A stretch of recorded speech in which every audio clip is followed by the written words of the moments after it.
안녕하세요. 춘천 한마음교회 황미숙입니다. 저는 여동생의 갑작스런 자살과 호스피스 병동에서 간호사로 일하면서 수없이 보게 된 죽음 앞에서 인생은 정말 허무하다는 생각을 하며 살았는데요. 죽음의 공포와 두려움을 어떻게 이길 것인지 깊이 고민하다가 부활하신 예수님을 만나 부활의 소망으로 살게 된 기쁨을 간증하려고 합니다. 제가 태어난 동네는 동서남북이 산으로 둘러싸여 있고 매년 산신에게 제사를 지냈습니다. 저희 아버지도 참여하여 산신에게 제사를 지내셨는데요. 그래서인지 그 동네엔 자살하는 사람들이 많았습니다. 저도 어릴 때부터 무서운 꿈을 꾸기도 하고 환상을 보기도 했고요. 제 여동생도 많이 예민하고 정서적으로 좀 불안하기도 했고 겁이 많은 편이었어요. 그런 여동생이 둘째 아이를 출산한 후였습니다. 어느 날 갑자기 쓰러지셨던 할머니를 보고 난 후 여동생은 심한 불안 증세를 보였고 자꾸만 아파트에서 뛰어내리고 싶다고 하는 거예요. 그래서 저는 동생을 위해 기도해주고 말씀도 읽어주었지만 결국 동생은 아파트에서 뛰어내려 자살을 했습니다. 순식간에 장례식은 치러졌고 저는 너무나 큰 충격을 받았습니다. 왜 이런 일이 일어났는지 도저히 이해가 되지 않았습니다.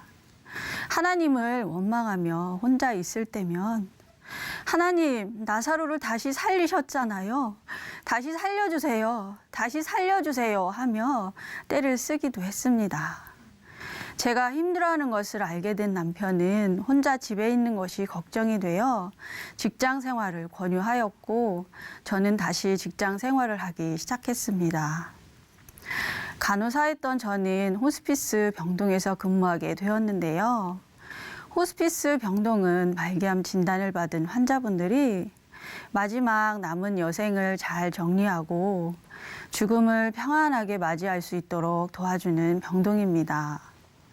처음 환자분들이 입원하실 때는 걸어서 들어오시지만 하루하루 컨디션이 악화되면서 서서히 걷지 못하고 식사도 못하시고 침대에서만 지내시다가 결국 죽음을 맞이하게 됩니다.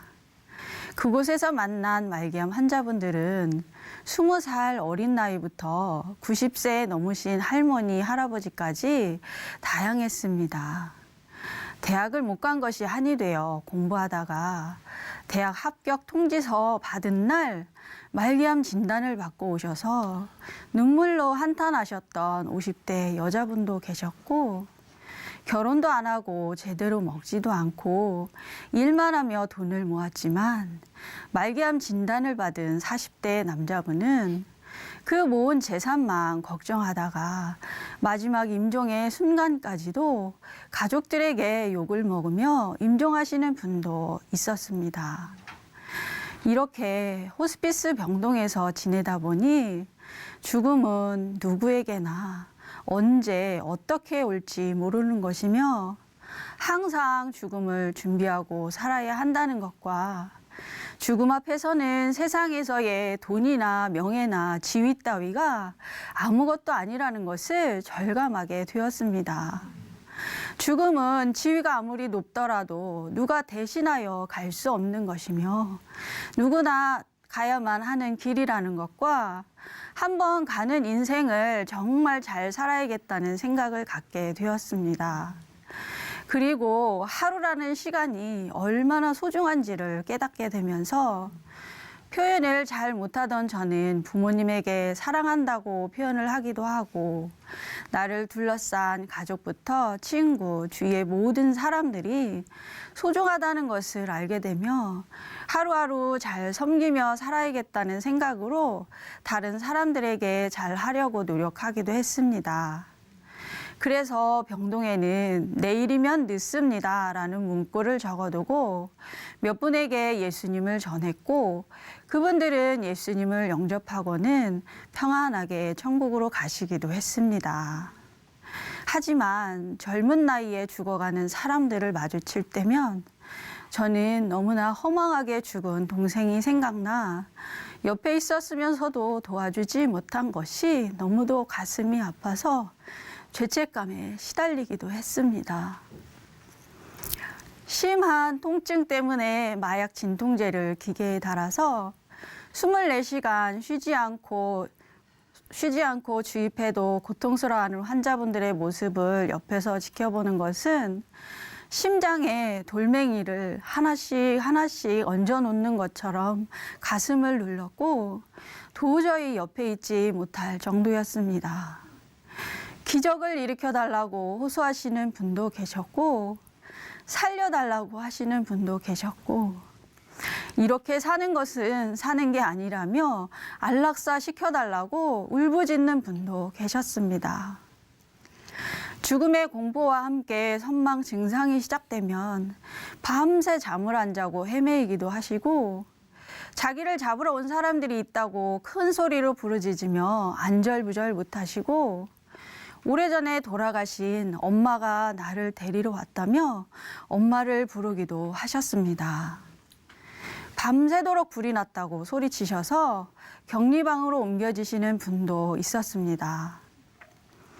이렇게 1년에 100명 이상의 다양한 환자분들의 죽음을 수도 없이 함께하고 가족들과 상담하며 실제로 대면하다 보니 저는 점점 죽음의 무게에 눌려만 갔습니다. 인생은 정말 더덥구나. 모든 것은 헛되고 헛되도다라는 전도서의 말씀을 되뇌이며 정말 허무하다는 생각을 많이 하였습니다. 하나님을 믿고 평안하게 죽는 분과 믿지 않고 두려움에 떨다가 무서운 모습으로 떠나시는 분들을 보았기에 환자분들에게 빨리 예수님을 영접하게 하고 싶었지만 끝내 예수님을 믿지 않고 죽음을 맞이하시는 분들을 볼 때면 오늘 한 영혼이 지옥으로 가셨구나 하는 죄책감과 정죄감이 한없이 밀려와 저는 제대로 잠을 자지 못할 때가 많았습니다. 그러다 보니 저의 육신은 스트레스로 인해 면역력이 바닥을 쳤고 하복부 통증이 시작되었고 매일 진통제를 먹으며 일을 했고 결국에는 이 병원 저 병원 다니다가 자궁성근증이라는 진단하에 수술을 받기도 했습니다. 그 당시 저는 신앙생활 한다고 했지만 이런저런 이유로 교회에 다니지 않고 집에서 가정예배만 드리고 있었는데요. 꿈과 환상과 체험 신앙에 깊이 빠져있던 저로서는 매일 만나는 환자분들의 고통과 죽음의 공포를 뛰어넘는 소망이 무엇인지 전혀 알지 못했습니다. 그들에게 참 소망을 줄 수 있는 것은 무엇인지, 어떻게 살아야 참 믿음으로 사는 것인지, 참 복음이란 무엇인지 저는 그때부터 깊이 고민하기 시작했습니다. 그러다가 SNS를 통해 한마음교회를 다니는 한 자매를 알게 되었는데요. 그 자매님은 결혼 소식과 함께 남편 될 분의 간증을 올렸는데 소아마비 장애를 가지신 분이셨지만 확신에 찬 모습으로 복음을 전하시는 간증을 듣고 저는 며칠 동안은 머리부터 발끝까지 번개를 맞은 기분이었습니다. 이분들은 이 세상 사람들이 아니구나. 그러면서 정확히 나의 세상적인 관점과 가치관이 보였습니다. 이 교회는 도대체 어떤 교회지? 저는 당장 유튜브를 통하여 간증을 하나씩 듣기 시작하다가 수련회에 참석하였습니다. 목사님께서는 계속해서 예수님의 부활에 대해서 말씀하셨지만 저는 제대로 듣지 못했고 뭔가 붕 뜬 기분이었습니다. 그러던 어느 날 목사님의 말씀 중에 하나님께서 이미 2000년 전에 부활로 역사 속에 예수님이 하나님이신 증거를 박아 놓으셨다. 이것이 모든 사람들이 믿을 만한 증거이고 이 부활을 누리며 살아야 한다 하시는데 모든 사람들이 믿을 만한 증거? 부활을 누리며 살아야 한다? 순간 누리다라는 단어가 머릿속에 박히면서 무릎이 탁 쳐졌습니다. 아, 예수님께서 2000년 전에 이미 부활하신 것이 역사적인 사실이었구나. 역사 속에 박아놓으셨고 다 이루셨고 이 부활을 누리며 살아야 하는데 나는 이 부활을 누리지 못하고 살았구나. 이것이 명확히 알아졌습니다. 예수님의 부활을 알고 있었지만 막연히 신화처럼 생각하고 있었다는 것이 알아지며 그 순간 역사적인 사건인 부활이 2000년이라는 시간을 뛰어넘어 제 마음 중심에 흔들리지 않는 기둥으로 확고히 자리 잡게 되었습니다. 그동안 믿음이란 무엇인지, 복음이란 무엇인지, 어떻게 무엇을 믿는 것인지, 어떻게 죽음 앞에서 참 소망을 가질 수 있는지 그렇게나 고민했었는데 한순간에 풀렸습니다. 모든 사람들이 믿을 만한 증거인 부활로 믿는 것이고 이 부활의 소식이 바로 죽음 앞에서 참 소망을 줄 수 있는 복음이라는 것이 알아지며 기쁨이 임하였습니다. 아멘. 그러다가 작은 교회 언니와 교제하는데 구약에 예수님의 부활에 대한 예언이 있는 것을 아느냐고 질문하셨어요.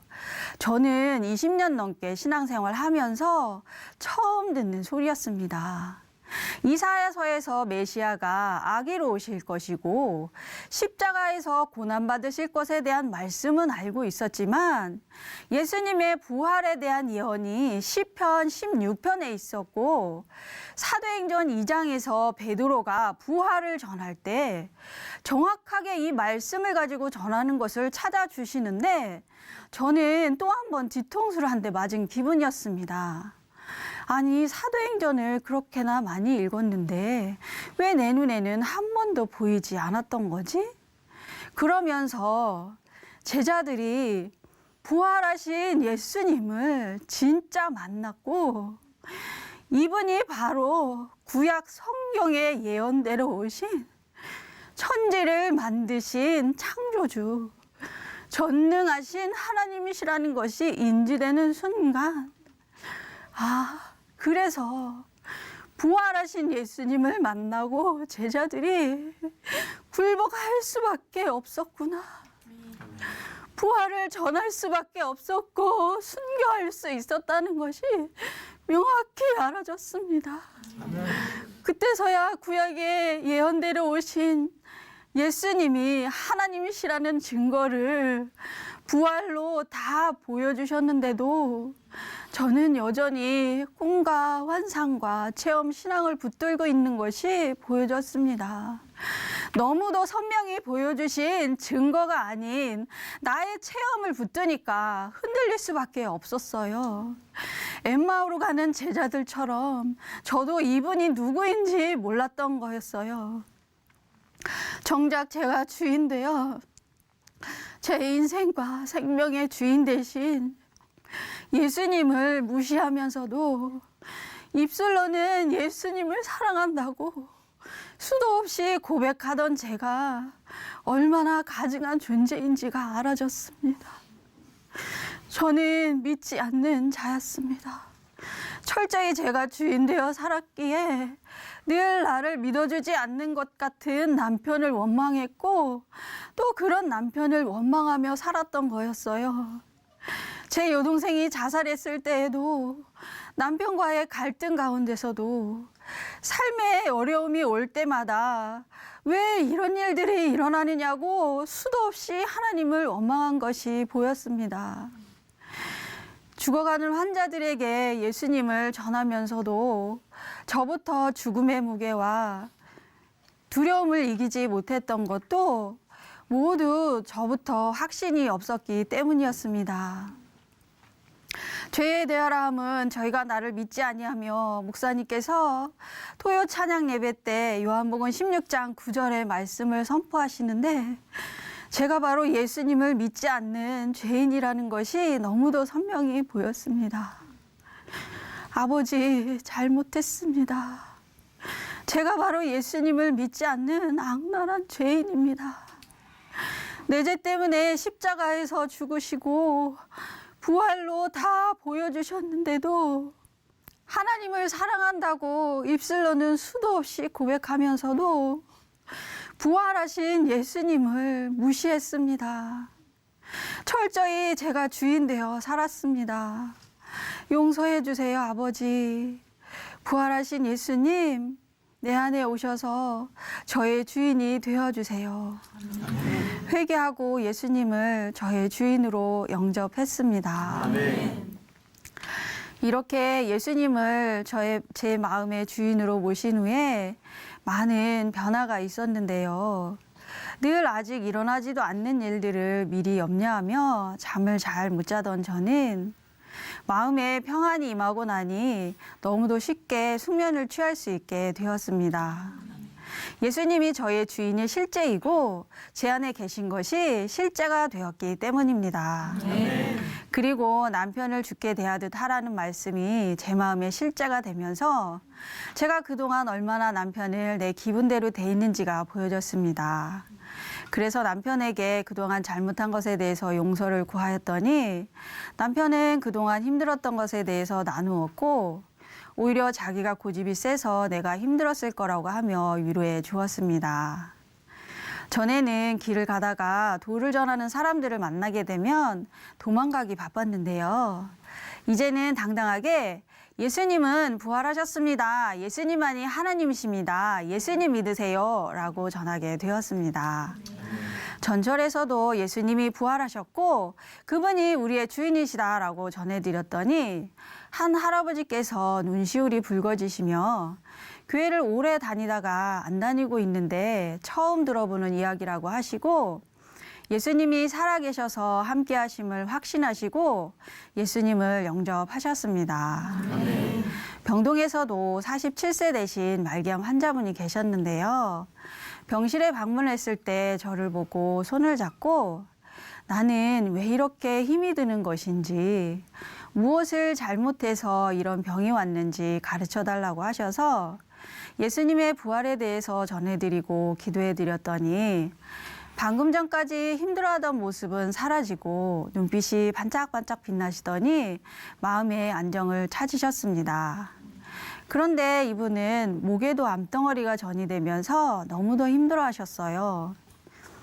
여러 가지 처치를 해드리기도 했지만 계속해서 손을 잡고 기도할 수밖에 없었습니다.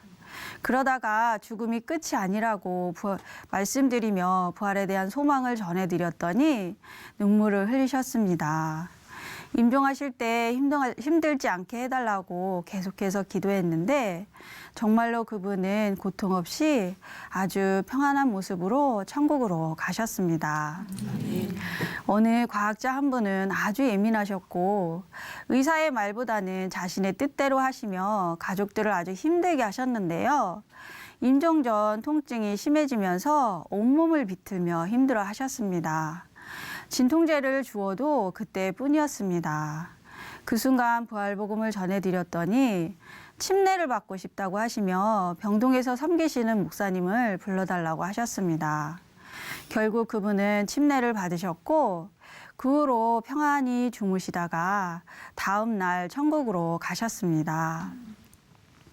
작은 교회 지체들과 함께 예배를 드리면서 공동체가 무엇인지 알게 되고 실제로 누릴 수 있었는데요. 시골에 계신 할머니와 부모님에게 복음을 전하려고 기도하고 갔다가 복음을 받아들이지 않는 모습을 보고 실망하며 돌아오기 일쑤였는데요.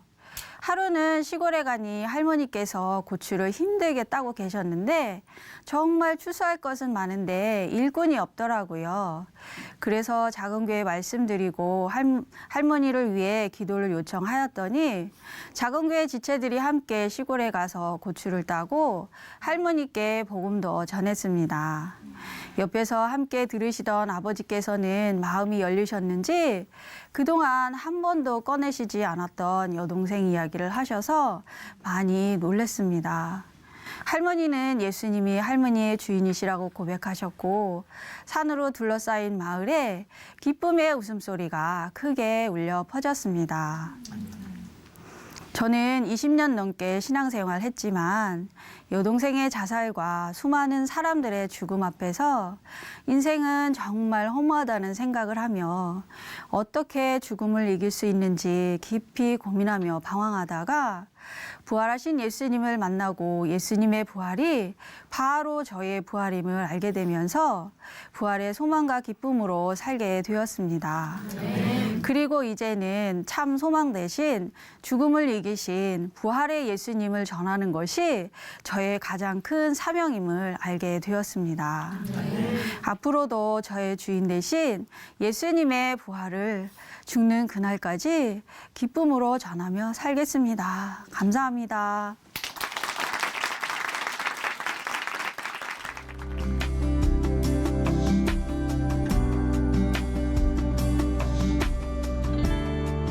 안녕하세요. 춘천 한마음교회 신지혜입니다. 저는 20살 때부터 수험 생활을 했어요. 어린 나이에 큰 꿈을 꾸고 시작한 만큼 열심히 했는데 마지막에 항상 미디어를 보고 무너졌어요.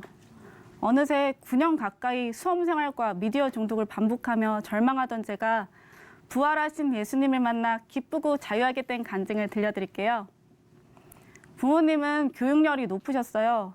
어머니는 제가 공부하기 싫어 깨부리면 그렇게 공부할 거면 학교 뭐 다 때리쳐버라 하셨고, 아버지는 쉬지 말고 공부야 하셨어요. 어머니는 제가 기독교 방송에 나오는 분들처럼 성공해서 하나님 영광을 드러내는 사람이 되길 기도하셨어요. 어머니 핸드폰엔 아버지는 바울, 오빠는 국무총리, 저는 대법원장이라고 저장될 정도였어요. 부모님은 제가 판사가 되길 원하셨어요. 수능 성적이 좋지 않아서 지방대 법학과에 들어갔어요. 그래도 합격의 꿈을 꾸고 1학년 여름방학 때 학교 고시원에 들어가 사법고시 공부를 시작했어요. 그때 생각으론 해볼만 했어요. 사법고시에 필요한 영어 점수도 금방 넘겼고 법 과목도 그렇게 어렵진 않았어요. 체중도 8kg 줄이면서 자기 관리도 철저했고요. 그때 많이 듣던 소리가 독하다는 말이었어요. 어릴 때 귀걸이가 하고 싶어서 옷핀으로 제 귀를 제가 뚫은 적이 있거든요. 도끼도 있고 뭘 못하겠나 싶었어요. 까짓 거 하면 되지 뭐. 2학년 땐 휴학을 하고 서울에 올라갔어요. 신림동 고시촌에 어머니가 원룸을 잡아주셨고 밥은 근처에 고시생들이 다니는 식당에서 먹었어요. 식당에 가면 다양한 종류의 시험을 보는 사람들이 많았는데요. 짧게는 1년, 길게는 15년 가까이 하는 분들이 있었어요. 다 합격을 위해 달려가는 저의 경쟁자들이었는데요. 그중에 합격한 사람은 한두 명밖에 되지 않는 거예요. 어떤 합격수기에 공부는 엉덩이 싸움이라고 하더라고요.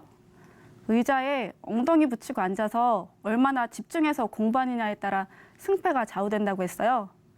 그래서 스탑워치로 공부 시간을 재고 하루하루 늘려나갔어요. 하루는 13시간을 찍었는데 아주 뿌듯했어요. 걸을 땐 mp3로 암기 내용이랑 강의 파일을 듣고 밥 먹을 때도 공부했어요. 추운 겨울에 혼자 독서실 다니면서 혼자 밥 먹고 열심히 했어요. 시험은 3월에 있었는데요. 막바지가 되면서 버티기가 힘들어졌어요. 밤에 마트 가서 마른 오징어, 과자, 라면을 잔뜩 사와가지고 공부에 방해될까 봐 일시정지했던 핸드폰으로 미디어를 보며 먹었어요. 이런 식으로 마무리를 제대로 하지 못하고 시험에 2번 떨어졌어요.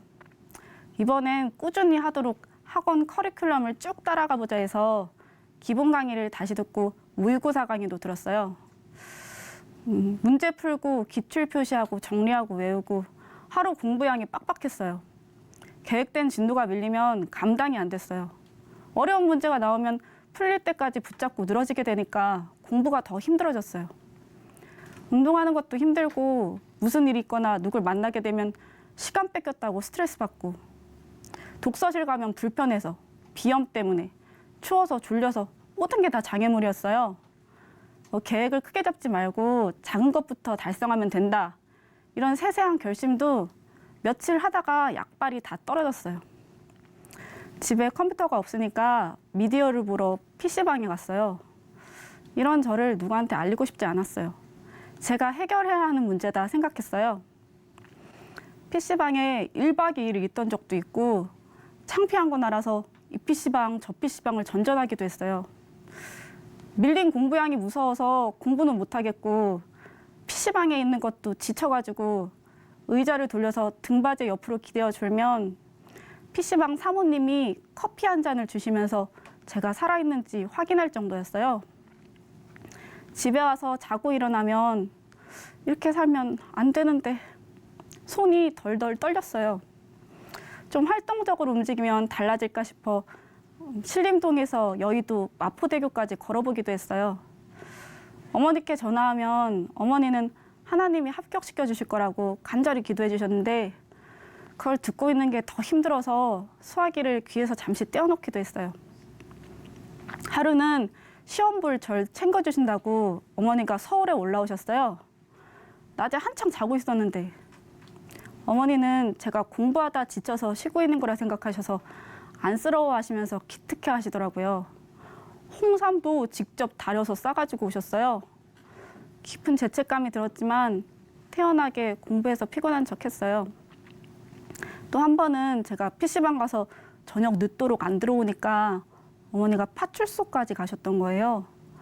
경찰관 앞에서 울고 계시는데 얼마나 민망하고 죄송하던지 어머니께는 서점에 갔었다고 거짓말했어요. 그렇게 시험날이 됐어요. 저는 어머니의 기도와 배웅을 받고 김밥을 사들고 PC방에 갔어요. 공부도 안 했는데 시험을 봐봤자 하는 생각이었어요. 떨리는 마음으로 하루 종일 미디어만 봤어요. 그렇게 폐잔병이 되어 서울에서 돌아오고 복학도 하고 진로를 고민하다가 공부했던 과목이 겹치는 공무원 시험을 준비하게 됐어요. 이건 할 수 있을 것 같았는데 마찬가지로 고생하시는 부모님께 공부한다고 속이고 미디어를 계속 봤어요. 알게 된 미디어 콘텐츠가 너무 많아서 하나에 질리면 딴 걸로 돌리고 또 돌렸어요.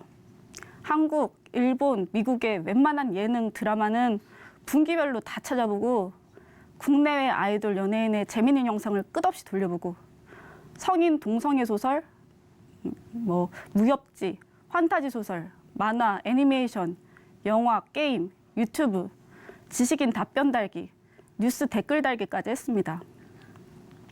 공부는 1시간도 못 하겠는데 미디어는 15시간, 밤새고 1박 2일, 2박 3일까지 볼 수 있었어요.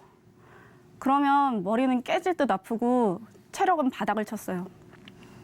미디어 보고 싶을 때 꼭 라면도 같이 먹고 싶더라고요. 살이 10kg 넘게 쪘어요. 아, 나는 미디어 중독자구나 싶어서 심리 상담을 정기적으로 받아봤어요. 상담 선생님은 부모님께 의존하고 있던 저를 정신적으로 독립하게 도움을 주셨는데요. 그걸 알아도 해결되진 않더라고요. 가족과의 문제에서도 심리학 서적, 방송, 대화법을 보고 따라해도 가족이 제 뜻대로 따라주지 않으면 엄청나게 화가 올라왔어요. 그런 사이 어머니가 호흡이 안 좋아지기 시작하셨고 만성위염과 불면증에 시달리셨어요. 알코올 중독이셨던 아버지도 끊었던 술을 다시 드셔서 온 가족이 다 힘들어졌어요. 전 이걸 외면하고 조금만 스트레스 받으면 미디어로 눈을 돌렸는데요. 즐거워 보이는 그 속에 빠져 살면서도 현실을 보면 지옥 같아서 툭하면 죽고 싶다는 말이 튀어나왔어요. 그러던 중 이모로부터 어머니가 한마음교회 간증 영상을 알게 되어 저에게 들려주시기 시작했어요. 처음에는 저 들으라고 크게 틀어주시는데 짜증이 났어요. 연기하는 것 같기도 하고 저보다 신앙 좋다고 자랑하는 것 같아서 딱 듣기 싫더라고요. 하지만 어머니와의 긴 씨름 끝에 그래, 그럼 하루에 하나씩만 보자 해서 보게 되었어요. 마음을 정하고 보니까 그들이 삶을 진솔하게 얘기하더라고요. 직업이 좋아도 삶이 힘든 건 마찬가지구나 하는 생각이 들었어요. 저만 그런 줄 알았는데 다른 사람도 다 지옥 같은 나날을 보냈다는 생각에 마음이 열렸습니다.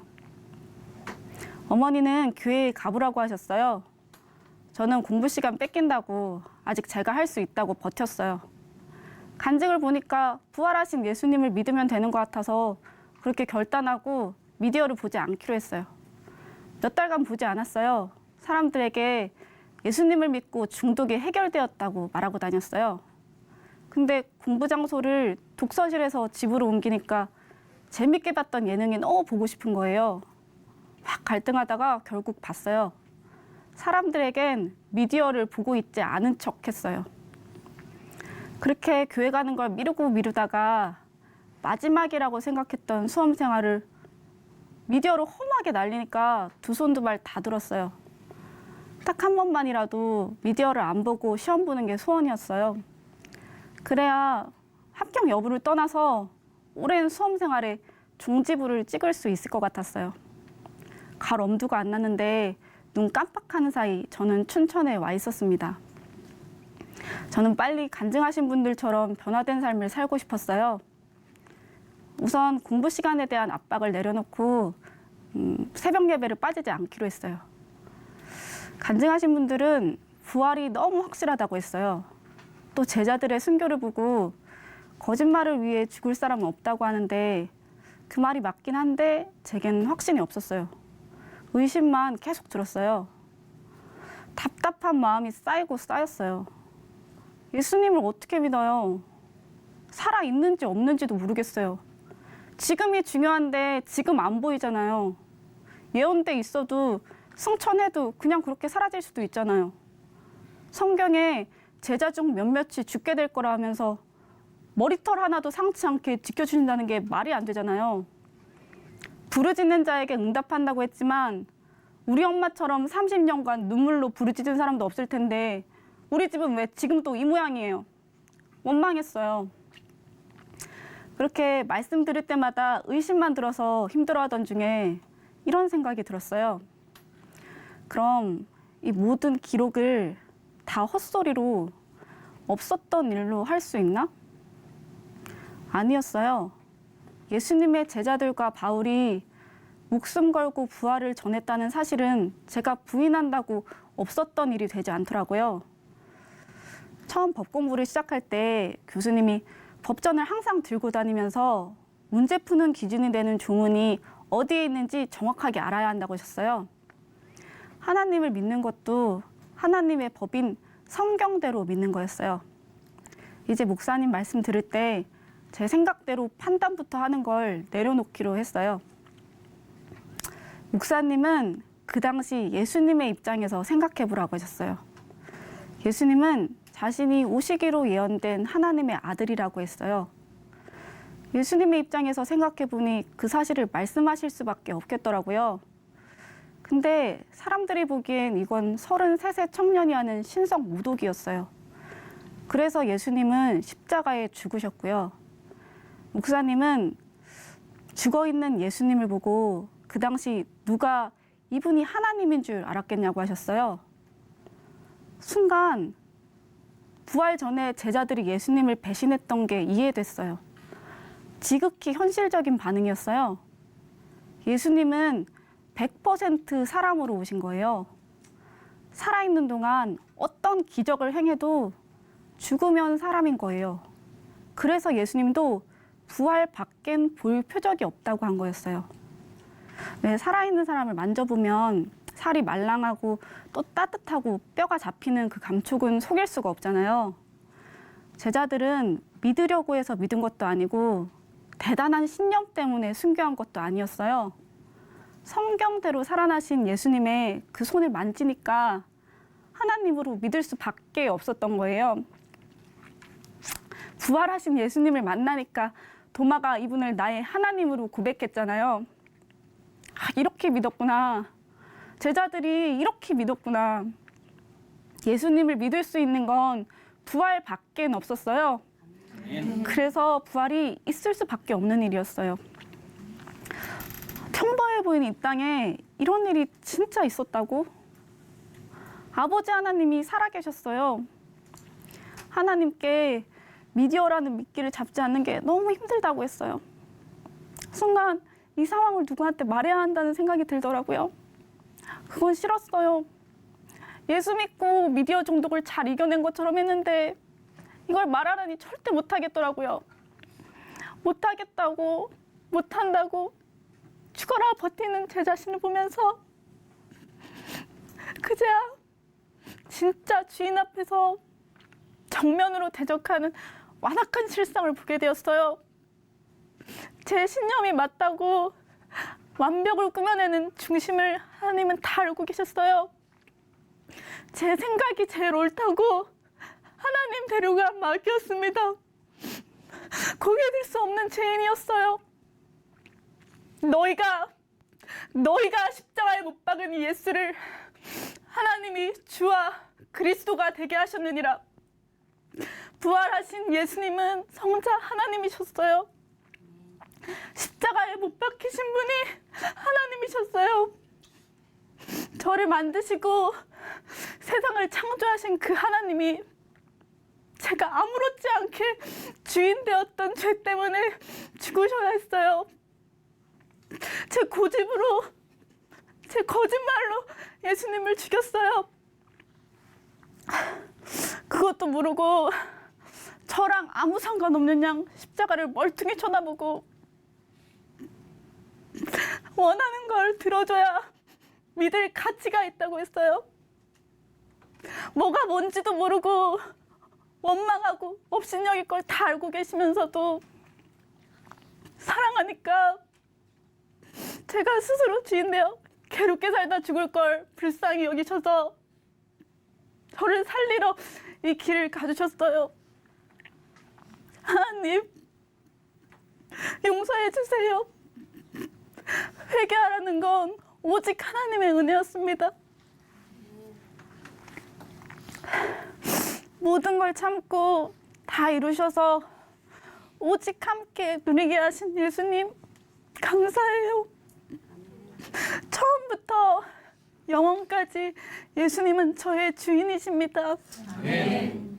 하나님, 예수님 믿지 않던 죄를 용서해 주세요. 이제는 주의 마음을 알고 함께하는 자녀가 되고 싶어요.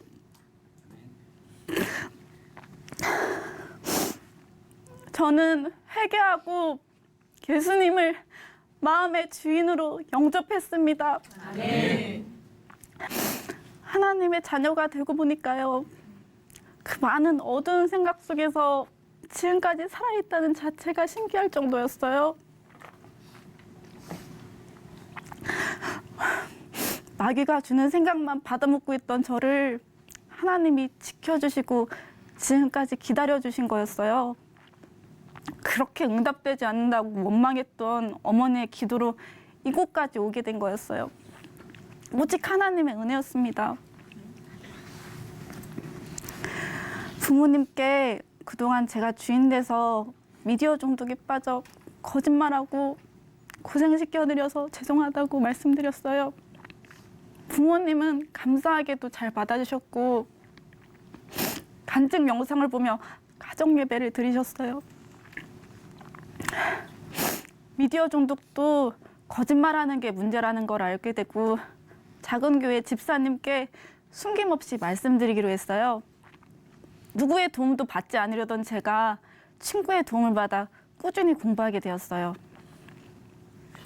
시험을 한 달 앞두고 힘든 시간을 보내고 있던 두 친구를 데려와 교회를 다니며 함께 생활하게 되었어요. 신경 쓸 게 많아 공부를 병행하면서 해나갈 수 있을지 엄두가 안 났어요. 제가 할 수 없으니까 더 하나님만 찾았어요. 하루하루 예수님과 동행하며 너무 행복했어요. 또 작은 교회에서 너무 많은 도움을 주셔서 공동체의 풍성함도 누리게 해주셨어요.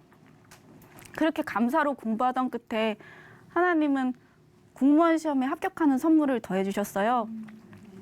제가 친구들을 도와주는 거라고 생각했는데 친구들이 절 도와준 거였어요. 하나님의 놀라운 계획하심과 예수님의 피값으로 산 교회 공동체의 힘을 실제로 경험한 시간이었어요. 복음 전하는 게 전에는 제 문제도 해결 못하는데 하고 항상 위축되는데 이제는 오히려 미디어 중독이 심했다고 하면서 복음을 전하니까 잘 들어주시더라고요.